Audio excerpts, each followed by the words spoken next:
So who talks first? You talk first? I talk first?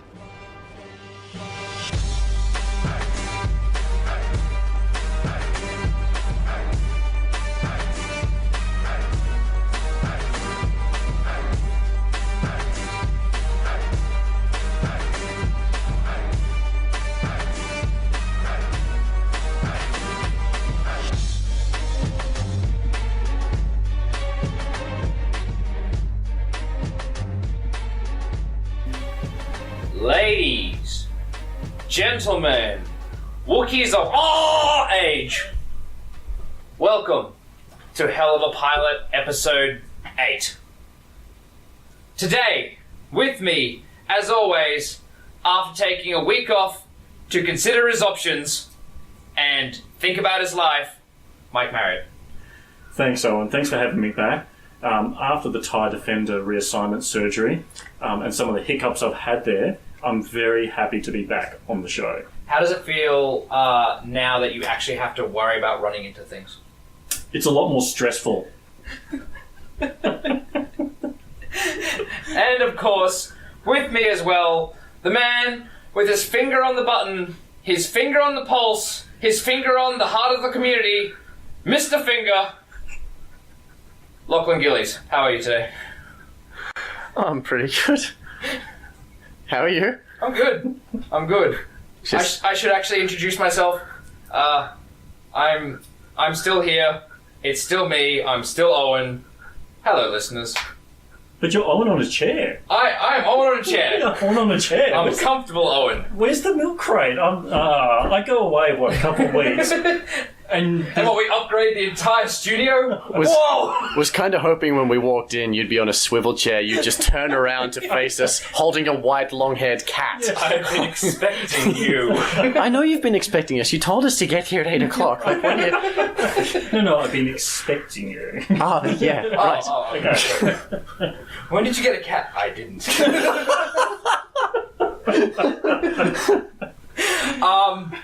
So, today, we have an amazing show. It's going to be witty, fast-paced, some other funny third thing, but most importantly, informative. What's on the show, Mike? We are going to be delving into the latest wave.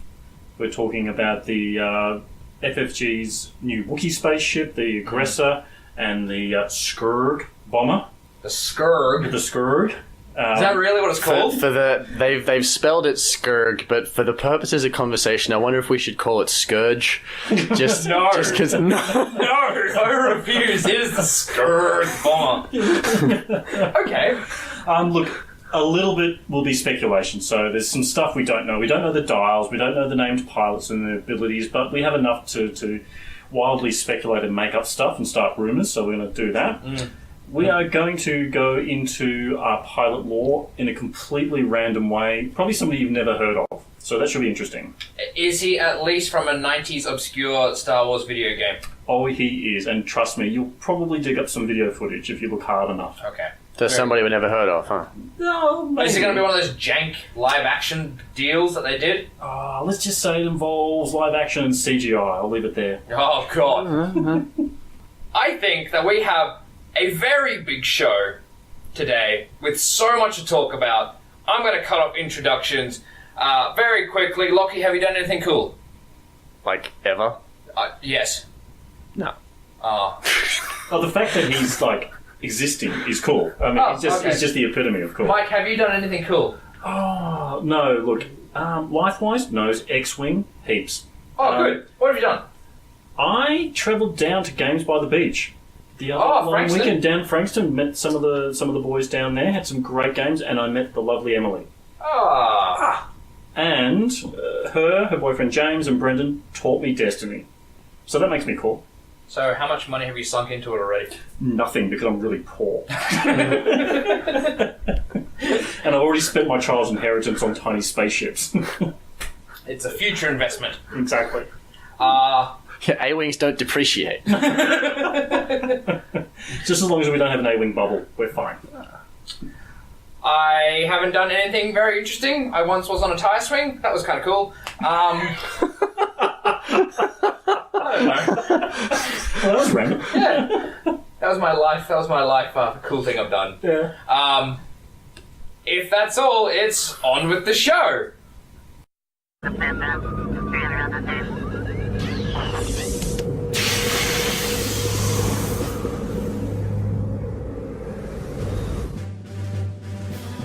Tonight on HoloNet News, treason in the ranks. The Imperial Center for Cyber Intelligence has been hacked, and classified information about recently spotted enemy starships has been spread across public HoloNet channels. While the damage from this exposure is minimal, Imperial agents are moving swiftly to apprehend the perpetrators. But fear not, loyal citizens. These files were soon to be made public anyway, and left in protected computers as a ruse to see if they would be stolen. The Emperor deliberately letting rebels take secret plans couldn't possibly go wrong, and now we can hunt the rapscallions responsible at our leisure.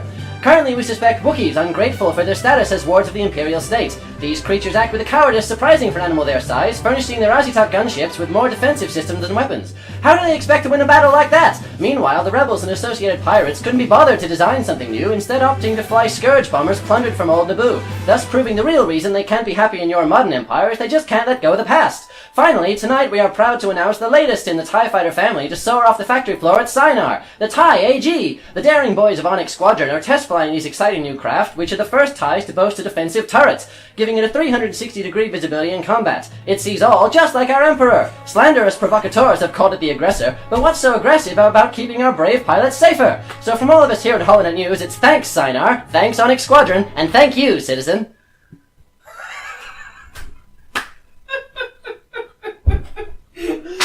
It sees all, just like our Emperor.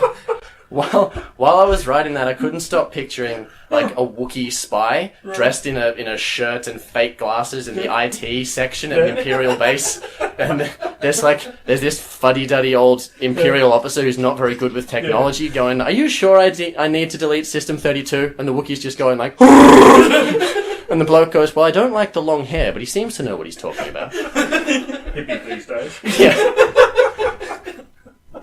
Is that the fashion? I don't know. I'm not It's fine. So, Wave 11 has not hit. Wave 11 has not been entirely spoiled, but it has been announced, and it's full of wood.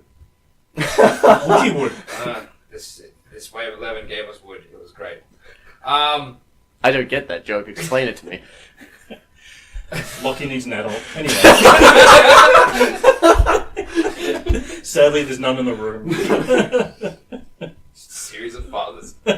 Terrible. Okay, so let's have a look at these pretty pictures. Look at the cards that they have shown us, and mostly just speculate. Mm-hmm. Shall we start with the mass of timber, Lockie?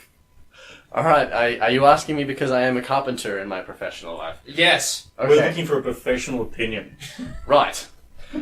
Well, the thing that I find most interesting about this ship at the moment is it has no upgrades. Oh, sorry, no. There's nothing on its bar. It's just focus and. No. I mean, like it has two crew slots and nothing else. No secondary weapons of any kind. I mean, we can't see the named pilots at the moment, so they presumably have EPTs. But the generic card is the only one we can see. And it has two crew slots, and that's it. And if you look at the upgrade cards, which are supposed to come in the blister pack, they're pilots and EPTs.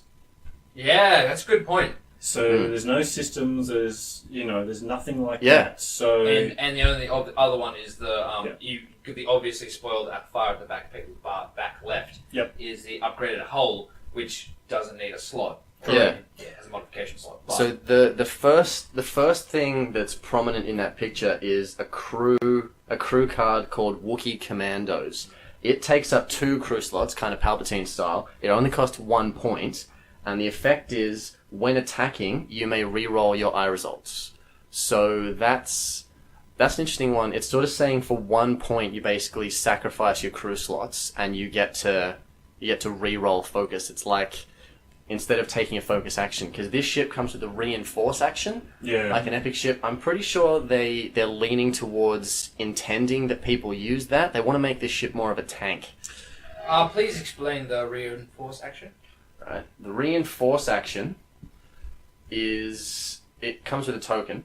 that when you take a reinforce action, you choose either fore or aft, so the front or the back, and when you're attacked from the direction that you nominate, you add 1 evade to your result pool. But Lockie, this is a small base ship. How can it have a fore and aft? Because it's divided in half because it has a 180-degree firing arc, like the YV. So they've divided it in half essentially, and so they've made it like if you're going to be jousting, you'll nominate front. So everybody's shooting you from the front. It's not once per turn. Everybody's shooting at you from the front. It happens every time. And if you're running away from the enemy, you'll nominate your aft, and you'll be defended against them. I did not know that this had a 180-degree thing. Changes everything, doesn't it? Oh, it makes me so much happier. Yeah. Yeah. See, I'm love interested YVs. in the sense. Actually, you were a YV maestro. You knew the. I see this as a mini YV. Yeah. Thematically, this makes sense because this is a piece of Wookie wood which floats in space. Yeah, this sort of like. Why not just open up the side door and gun out the side? I mean, we're already breaking physics. I just imagine it. I didn't imagine it as side door gunners. I imagined it as them being like, okay, we're Wookiees, we're enormous, our guns are enormous. We basically need ships to carry them around. We built a space kayak and we slapped guns on it. He did it in a cave with rocks. Tony Stark built this with a box of scraps. Yeah. But look, thematically it makes sense because the Wookiees were kind of like, like there's these back to nature kind of things. So therefore the lack of technology, the lack of all those upgrades makes sense. Okay, I agree with you. I think it's kind of like a tanky jouster. The named pilots, I think, which we don't know, will make a lot of difference. I like the Wookie Commandos because, one, the idea of kind of like Wookie ninjas jumping it just amuses me. Yeah, I get that. But also because, for one point, it's pretty cheap. It's kind of like a cheaper gunner expertise mashup, if that makes sense. But I wonder about it's not just getting to take the focuses; it's re-rolling them. That's what I mean. Then again, it's not an action, so. If you bump, you could take it. But I'm tempted to put a targeting computer on this thing. Well, you for can't. 2 points for modification. As a modification. You can? Yeah. Okay. Just a regular targeting computer used to be, So let's go over the cards that they have spoiled in the pack. I said this before. We had the upgraded hull, which is always good. I mean, I don't know if it's still cost effective, but it's there. It's 3 points. It's 3 points. Intimidation tactics is one beside it. If someone bumps you, they reduce their agility by 1. So this is like a blocker tank kind of thing. Just fly it at the enemy, crash it into the side of them, and just guns blazing. FFG are really pushing this whole blocker thing.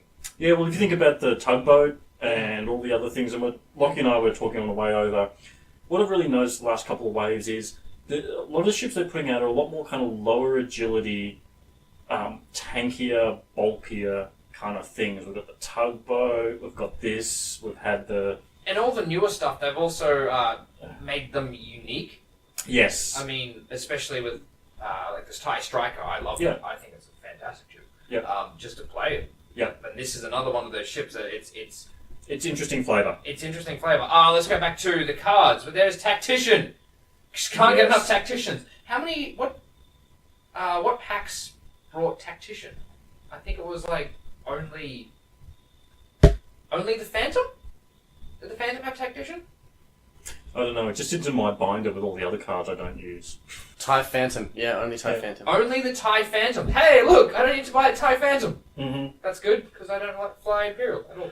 But it's interesting though that they've included, there's one other crew card in there that's not spoiled yet, so it's something new. So they are implying that Wookie Commandos isn't the only way to go with this. And it looks like brr spec. Yeah, some sort of specialist. I want to say brr specialist. because it's really cold in space. Um, When you're flying a ship made only of plywood.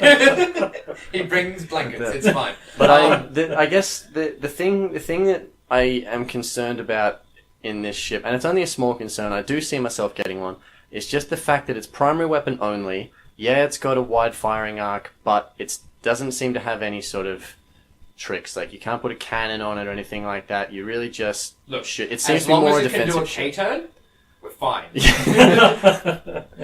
I've played this. I've done this with YVs. As long, please just give it a K-turn. Oh god. Make it white. Why not? Yeah. A A white 5K turn, sure. yeah, perfect. But look, the dial will make or break it. I think that's, and you know, we can see on the dial in the picture there. There's a 3 bank, so I dare say probably 3. Speculating might be its top speed potentially. I don't think it's supposed to be super fast. Other things worth noting: base ship, your PS1, your Kashyyyk Defender is 24 points. So it's not cheap. That's 2 more points than a basic B-Wing. Yeah. And it's 3 more points than a Gold Squadron pilot. Yeah. Our basic Y-Wings. And I think those are probably the ships that it's going to be compared to. Oh, sorry, no. Yeah. It's 5 more... Wait, how do you A Gold Squadron like 18 maths? points. A Gold Squadron's 8... It's 6 more points than a Gold Squadron Y-Wing. Yeah, and Far out. you know, and given that stress has become popular, and we're just seeing the resurgence of the stress hog. You know, Paul Heaver in the Naboo Open just won that with a stress hog. You're competing for points for that. I mean, I think Heaver was right in saying that, you know, if you're playing Rebel, start with the stress hog and go from there. Yeah. So interesting. It's expensive. So I think, and the highest PS you've got there is a PS7. Yeah. I think somewhere in there must be a good pilot skill. Yes, you would hope. I hope so. Otherwise it's going to be a bit I vanilla. What? Otherwise it's going to be a bit vanilla. If you can't do at least a little bit tricky stuff. So it would be something like firing out the auxiliary arm kit and game something. Right? Yeah, and I think my concern, I said this, and I mentioned this before, is this the Rebel Mist Hunter? The Mist what, I hear you say? Exactly. Yeah. Hey, no, the Mist Hunter did pretty well in one of them. Yeah, it did, but that's more outlier. Yeah. There was one more card. It's soulful. Selfless? I see it as I wanna say selflessness. Actually, you know what? Actually, I know what that is. It's selfie. You actually get to sort of take a You picture take a of this. photo of yourself with the ship. Why not? We're breaking all the rules of physics. Let's Yeah. open up the door and take yourself. Yeah. Yeah. And it has a range on it. It says when something at range something Yeah. attack something. Yeah. On something instead something. And you can only take one. Yeah. It's unique. I mean, when you think about what is it, new Chewbacca in the he takes one for the team as well. Oh, God. Yeah. We're gonna turn this whole ship into the take one for the team. Yeah. Look, I love the model. I think it looks fantastic. It looks like a bird. It reminds me a bit of the Wookiee aircraft in Galactic Battlegrounds. Yeah. Yes, it looks like the thing that they show in episode 3 Yeah. with Yoda. They have Wookiees have spaceships there. Yeah, there's the big battle on the beach when the droid army's rushing on shore. You know what it does Yeah? actually remind me of? It reminds me of the Clone Trooper drop pod. Yeah, Like the gunship. Yeah, Yeah, the the gunship. slide open. It looks good. Yeah, so the Wookiees went, there's Okay. a gunship, let's make one out of wood. Yeah. Put it in space. Yeah. Good. Shall we move on? We shall. Lockie. Scrrrruuugggg. Scrug! Scrug! Scrug. Yeah. Okay, good. Let's make it a Scrug. Alright. So this is a dual faction one. First time that's ever happened. Mhm. 1 blister pack, 2 factions. So About time.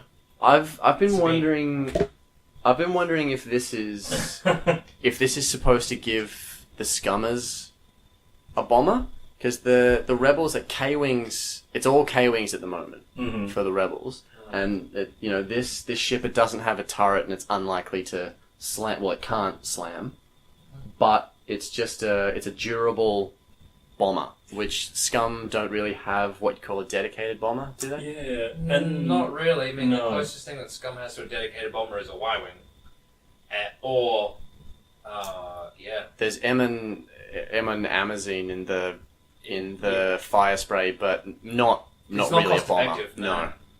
Yeah, look, this thing is tough.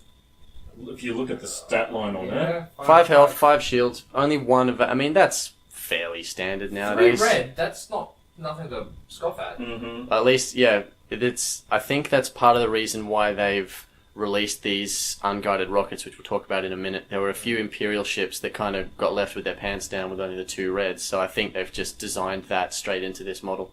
3 reds. Because when all your ordnance is gone, you have to pew by yourself, so... Yeah, exactly. So you said before that it can be both Rebel and Scum. Cool! Yeah, I'm interested in that because it comes with a title. There's a bit of flavor text about the guy who flew it. The title's named Havoc. So Havoc. Yeah. So it can let you take the salvaged astromechs, which were previously only available to Scum. So you can be a rebel and fly with a salvaged astromech. So, rebel painbot maybe. I wonder if there's going to be another one where, since he's also a rebel, he could take rebel crew members. Like Sabine. Oh, God, Well, you can. You can. See, Yeah, I mean, as Scum. Oh, well, she's faction locked. I know, but he's not.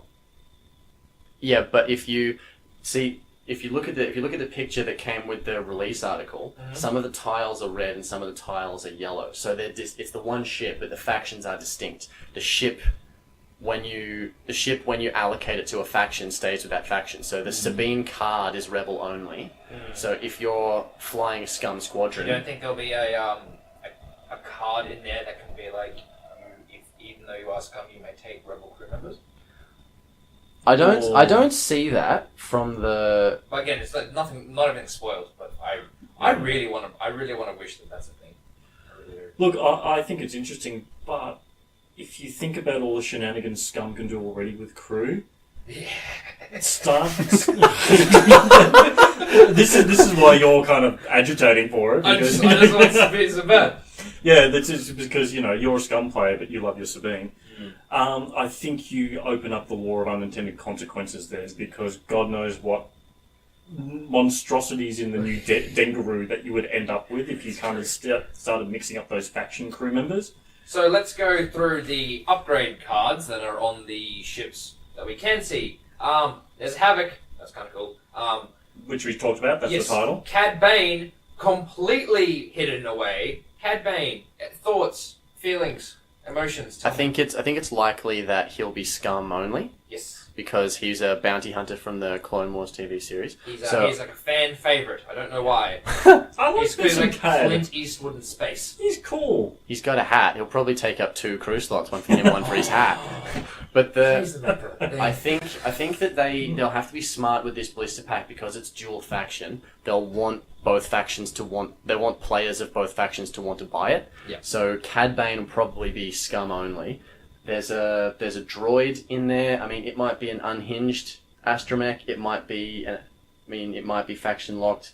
It might simply be that Cad Bane is Scum only purely because Sabine is rebel only. We've also got, looks like some seismic torpedoes in there. Yep, previously only available in the Ark. Blow up those asteroids. And a new kind of missile by the look of it. A Cruise missile. Yeah. They're always trying to make Ordnance a bit more tasty, trying to make people want it. Look, Ordnance, I think, is in a good place at the moment.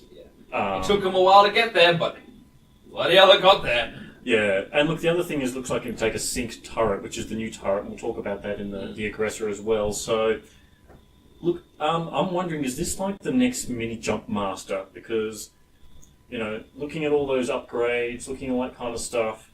Oh yeah, look. What's on the upgrades card? What can we take? Torpedoes, bombs, crew, missile, 2 bomb slots, 1 missile. Yeah, crew. What's that last one? A turret. A turret. That's. Jeez. I don't know. Look, there's a lot of options. It's got a toolbox, but the point is, if you fill every one of those slots, your ship becomes very expensive. You got a 50-point Scrrrrruuugggg. Basically, I think it's At what point are you just trying too hard? Well, Screw it, you don't have to compensate for anything. You're big enough.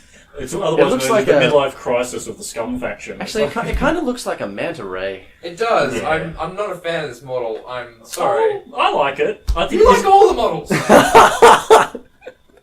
Yes. He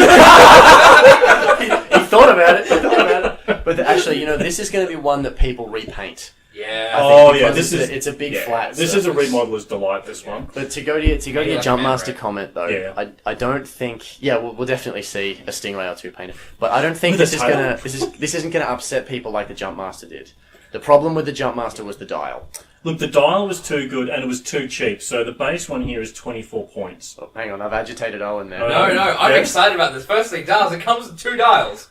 Oh, One it for does each too. faction. Yeah, exactly. And it shows on there that it has a white 4 straight. I So know. it's fast. It's fast. And it has a 3 banana turn. Yes. What is a banana turn? The Talon roll. Yeah, it's a 3 talon roll. Would you think about the repositioning? I mean, imagine bomber? Rebel, Kanan Jarrus. Yeah, you can flick some 6 spins and throw bombs out. Yeah, I mean, Oh no, you can't, because they're red, and the mines would be in action. yeah. That's true. But to reposition with that and then Unless reveal you have the dial. pattern analyzer. Yes, pattern analyzer. Which you can't take. Pattern Analyzer is tech, you can't take it. yeah. Look, Because I think I read in the fluff somewhere that this ship was made on Naboo, so Yes. this is a ship that was lying around for ages, and yeah. Look, I really like the look of it. I'm not going to say it's going to be a problem. I think points-wise it's costed okay. It's 1 agility, which is great. Better than 2 agility for the Jump Master. And I think we all agree now that pretty much every FAQ in the last 12 months has been about fixing the Jump Master disaster. In some way or another, Because they made some big mistakes there, so hopefully they don't repeat that. But I like it because it's a toolkit or a toolbox ship. I think you can fit it out in a variety of different ways.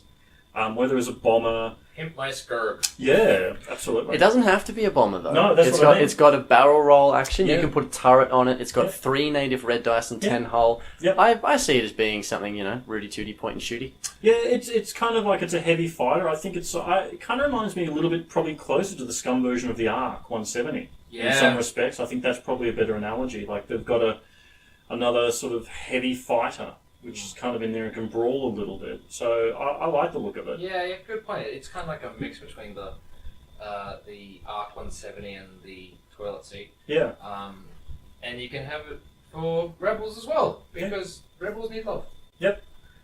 Shall we move on to the final, and I'm assuming, your favourite one so far? Who, me? Yes. You mean the fact that it's an Imperial TLT carrier? Yeah. Oh, You tell us. You're the one hell dressed yeah. like a stormtrooper. Yeah, look, as I've been saying, I'm going to go out and buy 4 of these, whack TLT in every single one of them, and troll every Rebel player I can find. Just for the hell of it. I see that. I see that happening. It's still... Could you do that? That could be... Yes, you could. I could. You could. I could. Oh, What have we done? the lowest points cost, the lowest points cost if it's generic is 17. Yes. A TLT is 6. That Yes. would bring you up to 23 Yes. points. How much Yes. is lightweight frame? Lightweight frame is 2. Oh, 2, God! So 25. 4. Oh. I know, you see? Oh, wow! So you're going to have 3 agility, 5 health ships with With TLT. TLTs. Hang on. To be technical, lightweight frame doesn't give you an extra agility. It's only if the It's primary... only So if somebody shoots this ship with 2 dice, then they only get 2. Still. It's going to hurt. I feel the backlash coming. Look, I have felt for some time that the Imperials have lacked turreted ships. We've only had the Decimator, where we're coming up with things like, dash... Does that have a turret on it, or is it just a turret ship? It's just a Turret ship. primary weapon. Yeah. So it's like the Falcon. It just kind of has the arc. I mean, all our ships kind of jousty point and shoot, which is great. But you're at a disadvantage when you're flying against Y-wings, Jump Masters, Ghosts, all the rest of it. This is going to be the Imperials learn to play the game ship. Yeah. Because looks like you can take the hits from it. Like you're not going to die immediately from it. It carries a TLT, so new players will always be able to shoot things. I like it as the Imperial points filler. I mean, for 25 points... But there are so many things Imperials can do with points filler. I mean, how much is Omega Leader? 21 points without his stuff. Yeah, but what if you're a decent person and you don't want to, and you don't want to fly a Omega Leader? Yeah, that's why I fly Imperial, so I can fly Omega Leader. Oh no, there's going to be 3 of them plus Omega Leader. Yes. Oh no. I mean, this is really trolling this shit. Oh, I don't like this at all. Yeah, and look, sorry, I was thinking, look, we don't know enough, obviously, about the dial. The highest PS is going to be a 7. You've got, and I think what's really worth noting here is the brand new turret. Let's talk about the turret. The Sync turrets. Yes. It's a Sync turret. The succinct turret. Yes. So, range 1 and 2. Right. Yeah. So if they were trying to make an alternative to TLT, they have, but TLT is still going to be the most popular turret because this one's good, but it's just not going to be as easy to use. True. Look, it's cheaper. So It's 2 points cheaper. All right. 2 points cheaper. So and So just the for card- listeners, just so people know. So it's an attack. So have a target lock, attack one ship, even a ship outside your firing arc. Okay, great. So it's a turret. Yep. Yep. Now, if the attack target lock. You need target lock. yes, You must have a target lock to Yes. use it, but you don't have to spend that target lock. yes, which is pretty easy enough. Is just point, fly in, target lock, boom, boom. Better than the blaster turret. What the hell were they thinking? Oh, yeah. And as an aside, this is what TLT should always be, but let's move on. It would have been a good soft nerf for the TLT. Must have a target lock. Yeah. Oh. Yeah. Okay, go on. If the defender is inside your primary firing arc, you may re-roll a number of attack dice up to the primary weapon value. So there you go. There's basically a target look back anyway. Yeah. Mm. Yeah. So with this one, I'm wondering, according to the writing on the card, if you had Deadeye, which is you may treat attack target lock as attack focus. Oh. For only 1 point, you now don't have to have a target lock. You can fire this weapon. You can re-roll if you're firing out the front. Clever girl. You can spend that focus then. Yep.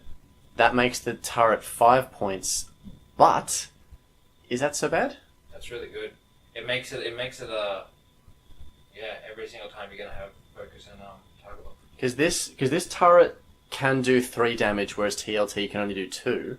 But TLT is more likely to get that 2 through because the enemy has to re-roll and maybe use tokens and stuff. I wonder if you'll see this on the Mindlink build. I don't know about that, but I'm thinking of running a couple of generic Gold Squadron Y-Wings with this, just to see how it goes. Of course, they can't have EPTs, but the target lock, it just makes it, just slightly more difficult to use than fire a shot. But then again, having a target lock's not that bad because that was the fix for the Tie Advanced, the advanced targeting computer. You have to have a target lock and get the crit. So, look, and the other thing is the Imperial toolbox. You've got some options there in terms of the systems officer and a support ship, say on the Batwing or something else like that. And look, the other thing I mentioned, there's another double-sided card in there. Intensity. Intensity. Oh, flip that card. Intensity. Yeah. Now, I'm not quite sure what it does, but look, reading off the text, it's at the end of the combat phase, you may spend 1 focus or evade token to flip this card. Oh, how coy! So they FFG. want you to keep your token all the way through combat. They're going to have to reward you for that. Now, this isn't EPT as well. Yeah. So the generics can't and have it's it. small ship only, so it's not faction locked. Yeah. So small ship only. Okay. small ship only. No more Jumpmaster Scott. Yes. I get it, FFG. Jeez. I know they finally gone. Oh, let's remember the jump master. They're just hopping now. They don't jump. They just hop. And the last thing they have is there is unguided rockets, and I wasn't a big fan of that. It didn't look that interesting, realistically. Yeah, but I think it's not. The thing is, it's not actually ordnance, really. It looked like it's called unguided rockets. It has the missile symbol down the bottom, but really, it's just you giving up your missile slots for an extra primary attack. Essentially, it's for things like the TIE Bomber, the TIE Punisher, and the TIE Aggressor, I suppose, that have only a 2 red primary. You might not want to put missiles in it. So for 2 points, you take this. You get 3 shots instead of 2. If you're firing at range 3, the opponent doesn't get an extra green dice because Secondary weapon. And it's attack focus. So you need to have the focus token, but it's unlimited. You don't flip this down. It's a secondary weapon that never runs out. It's essentially a 2-point buff to your primary weapon if you sacrifice your missile slots. Yeah. So, like we were saying before, if you've got a TIE Bomber, you fire some ordnance, caught with your pants down. So you fill up your missile slots with this, maybe you take some bombs, maybe you take some torpedoes, you fire those, and you spend the rest of the game shooting with this. So, that works well. Other than this particular ship, what else has 2 missile slots? Is it the Scrug? Ooh. I think only the Scrug does. Well, it has 3 as a primary attack anyway. You wouldn't want want this. But the Why TIE I think the TIE Punisher, I think the TIE Bomber. Does it? I don't know. Mike. Mr. Imperial. Yeah, I have to say I'm rusty on the Bomber because you're a defender. Yes. It's fine. What? There's other ships in the faction? Well, there is now. God damn it. Overall, I'm excited for this one. I like the model because I like all the models. It looks like they just got the TIE Advanced, and they were just like, let's cut here, and we'll put a tire on top. Okay, let me explain Star Wars lore.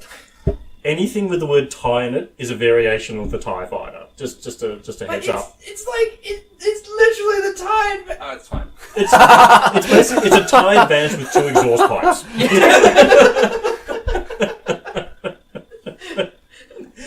It's sort of like exhaust brute. Yeah, that's right. It's Darth Vader's kind of like low rider, as I like to call it.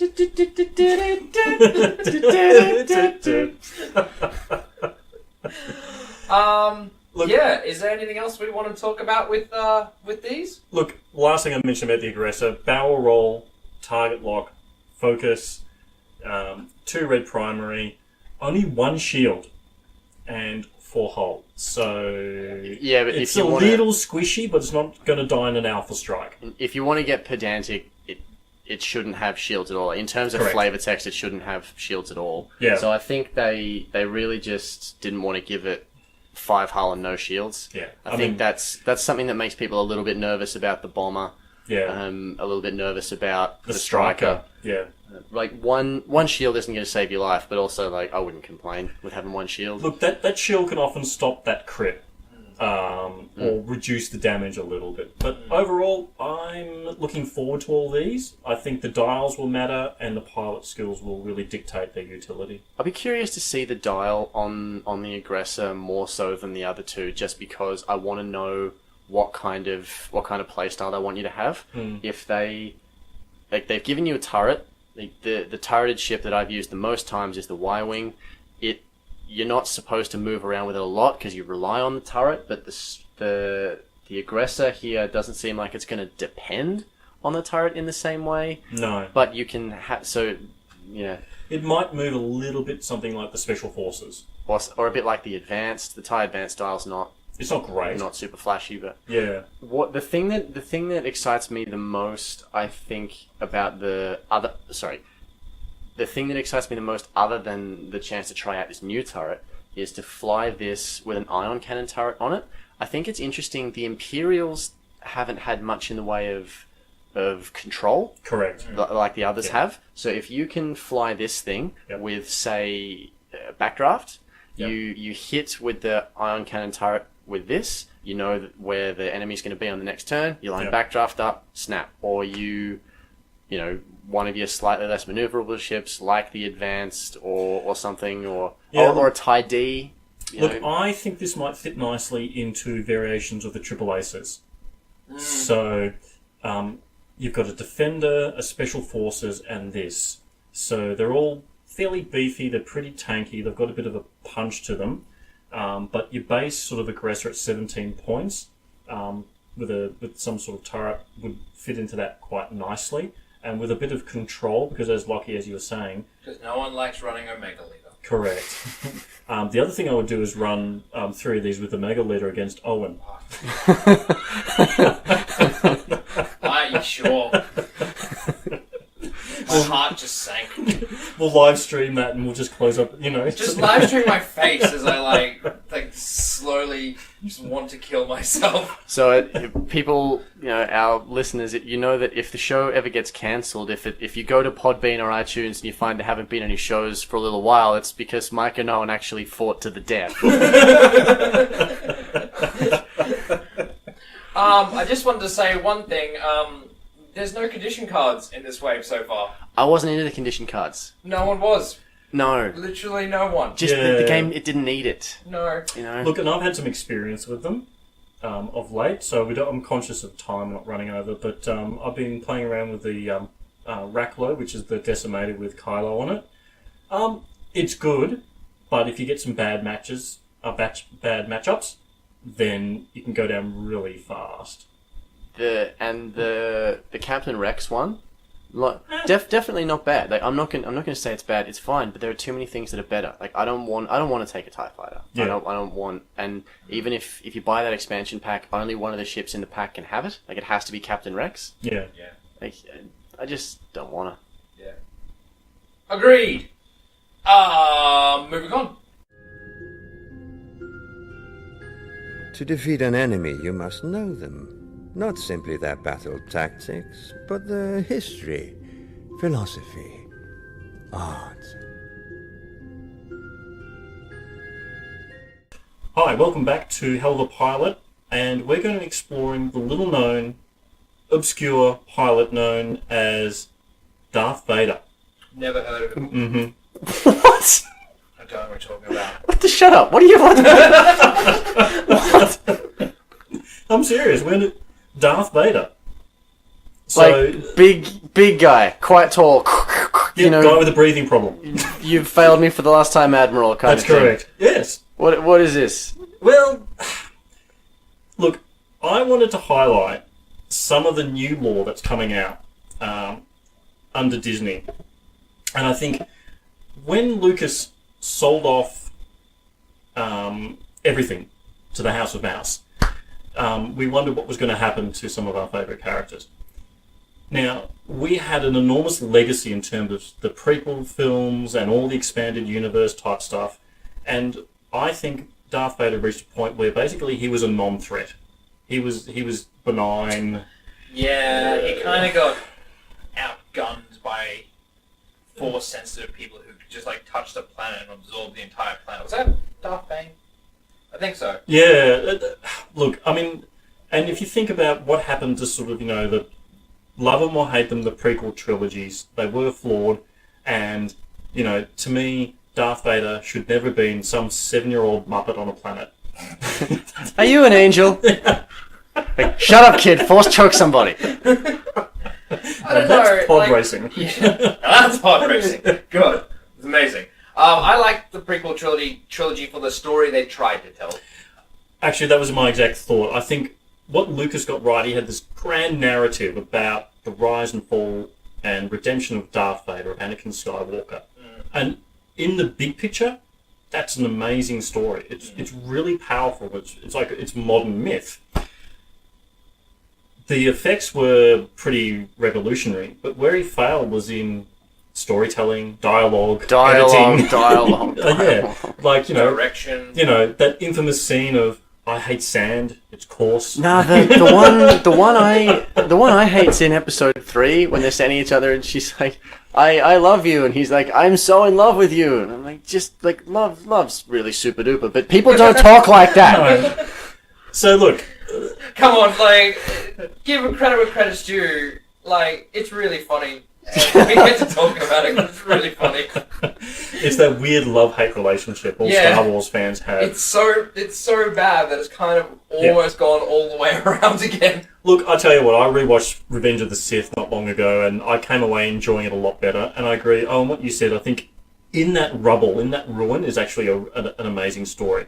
So that brings me to the sort of the new Darth Vader and the new lore surrounding him. So everybody, when Rogue One came out, everybody went absolute bananas for that last 5 minutes. You know, that where Vader's striding down the hall, swinging the lightsaber, force choking, and doing all that kind of stuff. Like a monster from a Sorry? What's the song? Yeah. Oh, no. Alright. I'm thinking of that fucking stupid song. Having a wonderful time. Oh, I'm so happy! Living in the sunlight, loving in the moonlight, having a wonderful time! Someone please put that over there. Yeah, that's Darth Vader going to his happy place. But the thing is, what everybody loved about was that, like, they were like, Vader is back, Vader is a threat. You know, everybody, those moments, that moment on Mustafar in Rogue One where he's in the Bacta tank and you can see how vulnerable he is and all the rest of it. So I'm not going to go in depth into every moment in the new lore, but what Disney have done is, I think, rehabilitate Vader, not just in Rogue One, but in the comics and in the novels. So the novels and the comics very much zero in on this point in time in Vader's life just after the Battle of Yavin 4. He's in the bad books with the Emperor. So he essentially lost the Emperor's Death Star. You know?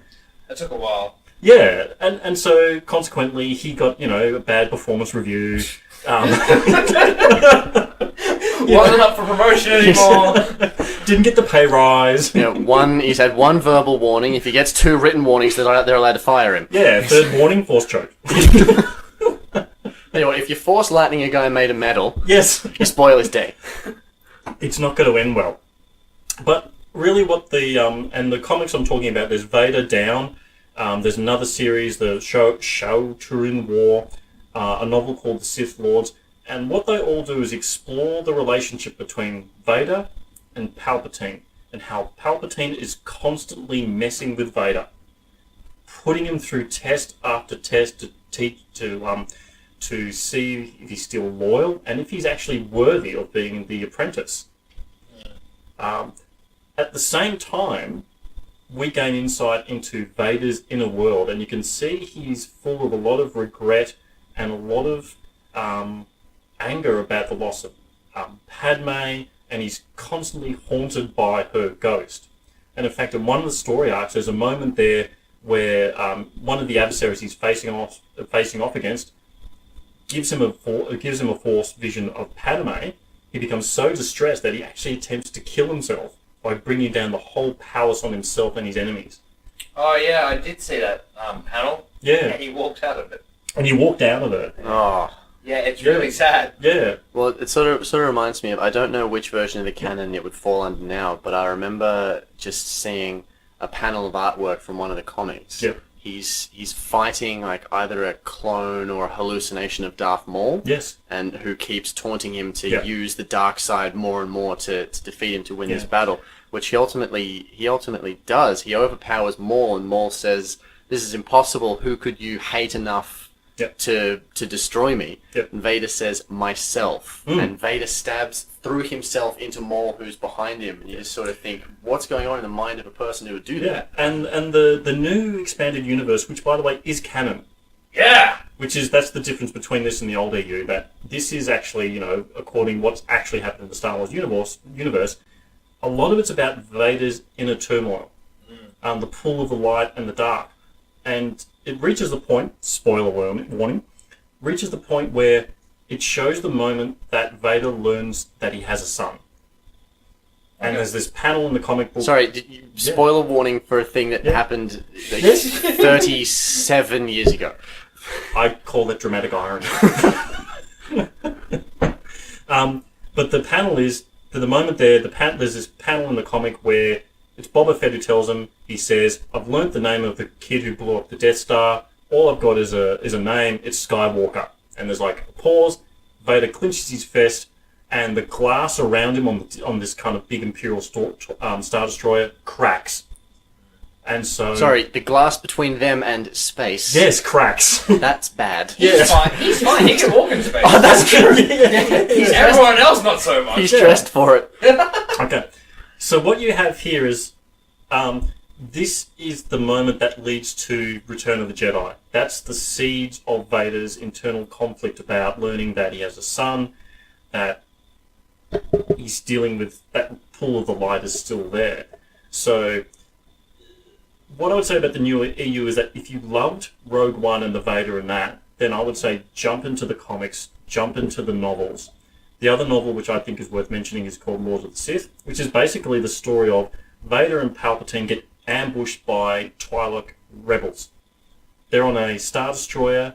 They bring down the Star Destroyer by sabotaging it, and Vader and Palpatine are lost in the jungles of Ryloth, the Twi'lek planet, and they're kind of on the run from rebels who are trying to hunt them down. But really the story is about Vader and Palpatine's relationship, and Palpatine is continually testing Vader. So it's like the worst example of frenemies I can think of.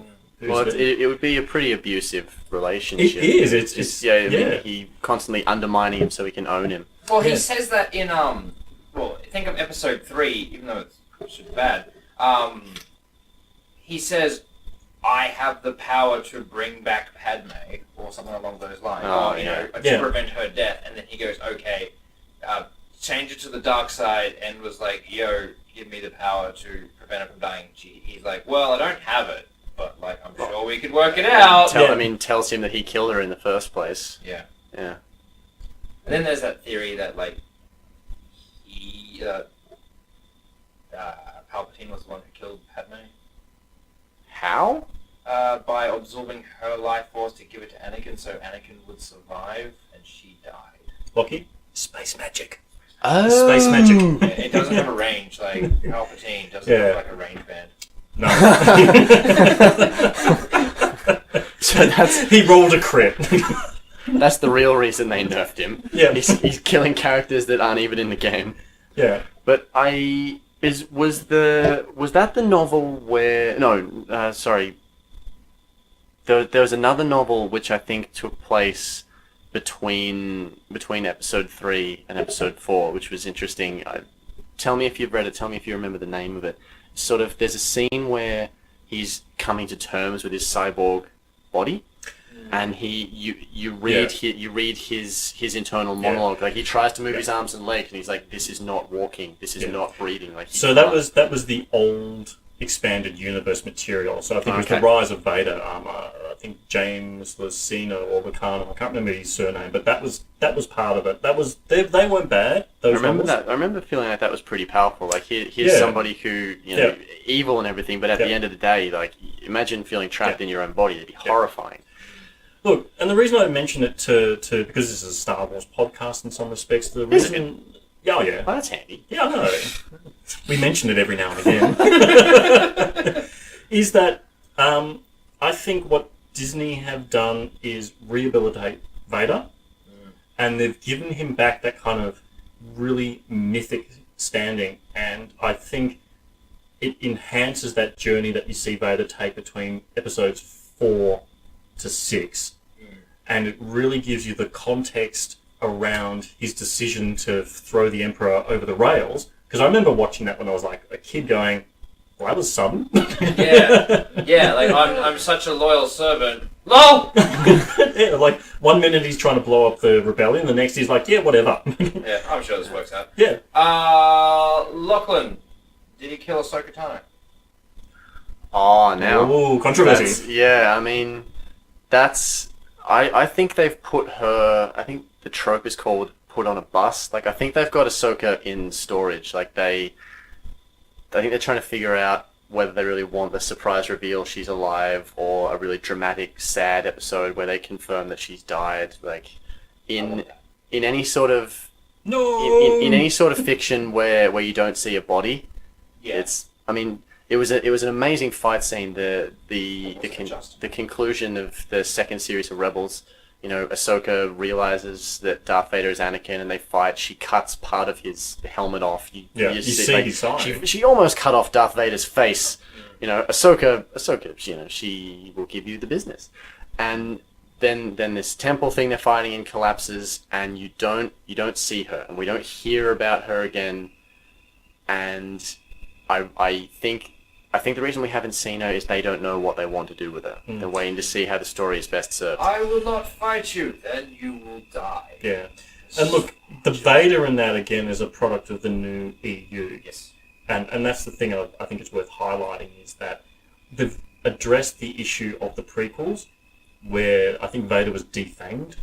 Yeah. And, you'd end up going to Disney World and there's Darth Vader doing a disco dance and that kind of stuff. That's a good point. Yeah, and no, this is the Vader, I think, more befitting of his kind of mythos and the gravitas.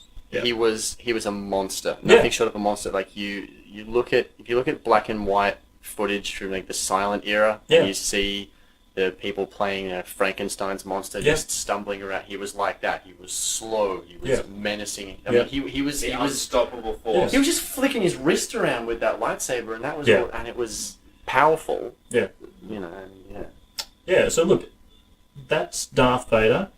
If you haven't experienced the comics, if you haven't experienced the novels, and if you haven't watched Rebels, my point is, what are you doing with your life? Yeah.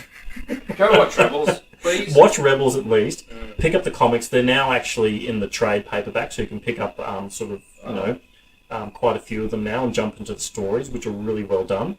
And they have an evil C-3PO. It's great. Oh, there's some spin-off characters in there, so which I love. There's one called Dr. Aphra, which now has her own standalone comic series.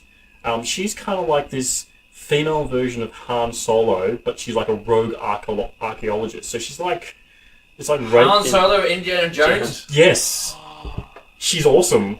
Together. They put them together. Harrison Ford. Oh dear. Dr. Aphra whipped first. Anyway. And there's a couple of evil sociopathic droids. But jump into it. Alright. Thirsty work. Beer, anyone? Yes? Good. It's a sad state of affairs, everyone. It's the end of the night, and there is no beer. I have no beer here. I am upset. I have a chair now, and no beer. It's like 1 step forward, 3 steps back. What is going on? But you've got the blue milk. Correct. That's what the crates were for. So, Lachlan had a wonderful idea of potentially fixing some cards. I mean, we've been seeing a fair bit of that lately.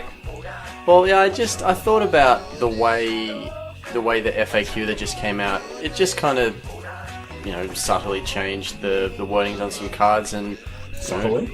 Well, subtly and or severely. Subtly with a brick. Yeah. And I just thought if we were gonna, end the show with just some chat unrelated to the rest of it, like what are some cards that you guys would change? Cards that already exist that you would change to make people use them or to stop people from using them? Things open to abuse. Biggs, I'm looking at you. Yeah, Biggs is maybe more of a hindrance than a help with the Rebels. Like, it's hard to buff the Rebels because of Biggs. Yeah, look, I think developers have said that every time I look at the T65, trying to buff it or fix it, the problem is Biggs, because if you do anything, you make the problem worse. And he's like this great big black hole gravity well in the Rebels, as in everything they design, they have to factor in the impact Biggs has on that faction. Well, that's been changed. His special rule, if you choose it for Heroes of the Artillery Cluster, it's changed to be once per round. Yes. What do you reckon? Biggs, would people still use Biggs once per round? Yeah, they would. Yeah, but it wouldn't be as abusive. Yeah, I like that. I like that once per round. And then you could buff it. Yeah. I think that's more reasonable. Huh. Yeah. I wanted to talk about one of my new favourite characters because of a very, very short web comic that came up about the episode 6 Arvel. Did you see that comic? No. It was very sad. Oh, sorry. Yes, the webcomic Green Leader. Yes. Arvel. Yeah, I don't know. I don't know if Arvel is Green Leader, but it was definitely Arvel because of the way Arvel definitely dies. Yeah. But that last panel where he's just like, yeah, I'm going into this thing. I'm not surviving this, and he has this moment of bliss. Yeah. It's amazing. But I wanted to upgrade Arvel to be able to take fearlessness because that would be sick. Arvel's ability is that if he's bumping, he can still shoot. Yeah, he can attack the ship that he's touching, which is really, really flavorful. I think he's the A-wing in Return of the Jedi who destroyed the Super Star Destroyer by smashing into That's it. right. So he can attack a ship he's touching in X-wing. I think that's really good. But that's exactly right. The moment you just skim read it, didn't you? It's sad, isn't it? I'm choking up. We'll- my god. We'll post it. We'll post it. Post a link. Yeah. But it's amazing. Anyway, in the fluff, by the way, in probably the old EU, the Rebels or the New Republic did capture a Star Destroyer and keep it, and they named it the Arvel Crunid. Aww. I feel good. I have to say, this comic, the artwork is amazing. It's just beautiful. It's black and white. We'll post it in the notes. It's so beautiful. Give him fearlessness. My heart. Yes. Why does it sing? Yeah, give him fearlessness because that'd be really fun to just run him into things and be like, oh, you can't shoot me, but I sure can shoot you. Here's an extra one for your troubles. Intensify the forward firepower. Lachlan. Well, the thing that made me want to ask you guys about this is I reckon it's a damn tragedy that the Leia crew card never gets used. Oh, right. Because the Leia crew card. I mean, granted, it's really intended for epic. Of course, use. it's intended for epic, but still. the It costs 4 points at the start of the activation phase. Discard this card. Allow friendly ships that reveal a red maneuver to treat that maneuver as white. Like 4 points and discard.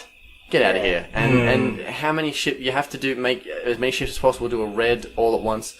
Anyway, it's no good. But I want the Leia crew card in the game, so I want to replace that ability entirely. I was trying to think, CG Leia Organa. The art, yeah.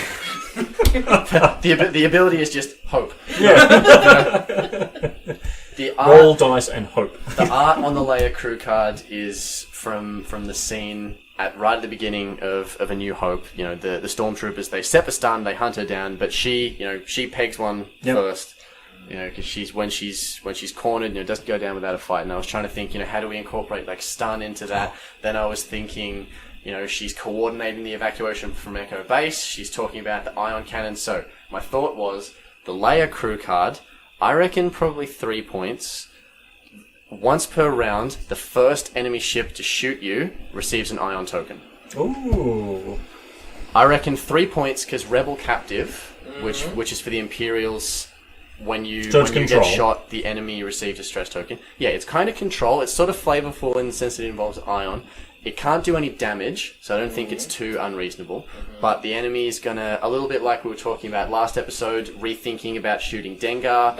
Okay, would the wording be the first person to shoot at her, or would it be she may choose an opponent who shot her? No, the first person. I think it would be a little bit unfair to give you too much control. The second would be abusive. Yeah, so I think it's it's kind of dependent on the enemy in that sense. Yeah. I like it, and I think also since Force Awakens and The Last Jedi's coming out, clearly there's going to be more tie-in ships and tie-in expansions as well. Given that Carrie Fisher passed away, it would kind of be like a nice tribute if they did something with her as a crew member or even a pilot. I won't go on. Fix her card. Yes, do it, FFG. Get on it. I won't talk about it at length because I don't want the show to be too negative. I wasn't super impressed with the Heroes of the Resistance box. Part of me was hoping that a new Leia crew card would be in there. But yeah, she was the hero of the Resistance. She was a hero of the Resistance. So yeah, that would be my take on the Leia crew card. And I think on the way over, Mike, you had one more idea about Sabine. Sabine, range limited. No. Yes. I refuse. I don't care. Sabine. No, we need more Sabines. one for Scum, and one for Imperial. Oh, I'm okay with that. Look, I don't think the card is abusive. I don't think it's really a huge problem, but it just seems to be fitting within the kind of theme and everything else in the game in terms of, pilots or abilities have range limits. Yeah. Even if it was range 1 to 3, that wouldn't be too extreme. Range 1 to 3, I think, is okay. Yeah. I think, again, because you think about the recent nerfs in the errata, really what they're doing is taking out those cards or abilities which were open to abuse. Yeah. And I'm not saying that Sabine is being abused, but she's an outlier now in that respect. Fair enough. Yeah. So, night's dragging on a bit. We should end this show like we always do with some lovely shout-outs. Mike, you first. A few from me, and I'm not quite sure what's so amusing, but first of all, I'm going to shout out to the crew down at Games by the Beach at Frankston. So I went down there over the Australian long weekend, caught up with the lovely Emily and Brendan and James, and they taught me Destiny. So I had a lot of fun with that, and also had some great games with Brendan. Those guys are cooking up some interesting stuff there with Jess Parver. And Snapshot. So look out for that one. Also, regular Monday nights at Games Lab, lots of fun. Want to thank Ali for coming in all the way to spend the Monday with us. I will get your Trando Slaver one day, mate. I will. Trust me. There's a death mark on it. I played against him only once. Like, I want to hate his slavers, but they're beautifully painted and I can't hate them. He is a master of the Slaver, I will say, and easily one of the gentlemen of the game. I would like to shout out to Zach Crowley. We have not forgotten you, I swear. Me. Was that our first episode? Very Yes. first episode. No, maybe. Second. I'm sure Zach remembers. We haven't forgotten you, man. I'm so sorry. I palmed the duties off to me. to Mike. And I keep forgetting, and I'm bad at it. So we're terrible at this. So we're going to palm it off to Mr. Buttonfinger here. Anyway, yes, Zach, we're going to send you that stuff we said. We're sorry. Alright, our other shout out is we got an email a little while back from another overseas listener, which I'm handling as the hell of a pilot head of social media engagement. No one calls you that. Yes, they do. No. Yes, they do. Lockie, you shouldn't have got the cards printed up. Next time.